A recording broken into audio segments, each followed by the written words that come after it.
khas untuk Ustazah Asma. Assalamualaikum warahmatullahi wabarakatuh. Bismillahirrahmanirrahim. Jadi saya nak cakap pasal Ustazah Asma sikit.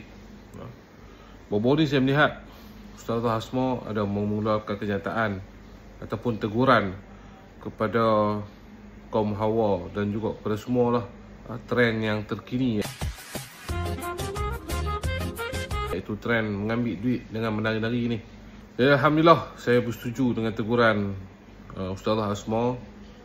Cuma yang saya tak setuju ni sebab tonton tengoklah sendiri komen-komen yang ada ni, yang terdiri daripada orang Islam sendiri.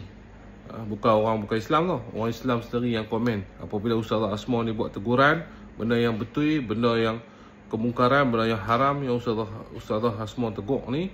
Tapi komen-komen dah, Allahu Akbar, na'udzubillah minaz zalik. Sangat dahsyat, sangat takut saya sebenarnya. Dan saya nak pesan kepada Ustazah Asma, teruskanlah buat dakwah, teruskanlah menyampaikan perkara yang baik. Dan bukan mudah untuk kita mengajak orang kepada kebaikan, kerana hidayah syurga Allah ni sangat mahal dan susah orang nak dapatkan benda-benda yang telah dijanjikan oleh Allah SWT ni. Jadi kepada Ustazah Asma, teruskan, jangan pedulikan dengan kecaman-kecaman ni. InsyaAllah kita sebagai umat Islam, kita support antara kita.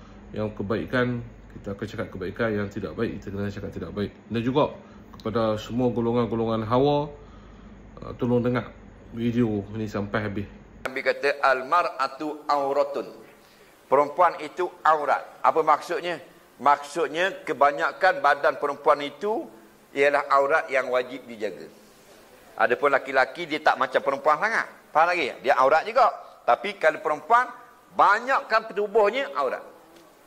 Nah, maka sebab itulah ya ayuhan nabi, Allah kata wahai nabi, kulli azwajika wa banatika wa nisa'il mu'minin, mu kena suruh bini-binimu, mu kena suruh anak-anak perempuanmu, mu kena suruh semua perempuan-perempuan beriman dalam dunia ni, yudnina alaihinna min jalabibihinna, supaya mereka melabuhkan jilbab, tudung. Pakailah tudung molek-molek, tutup rambut, tutup kepala, tutup telinga, tutup leher, tutup tekak, tutup belahan baju sampai bawah dada-dada mereka itu. Nampak? Zalika adna ay yu'rafna fala yu'zai.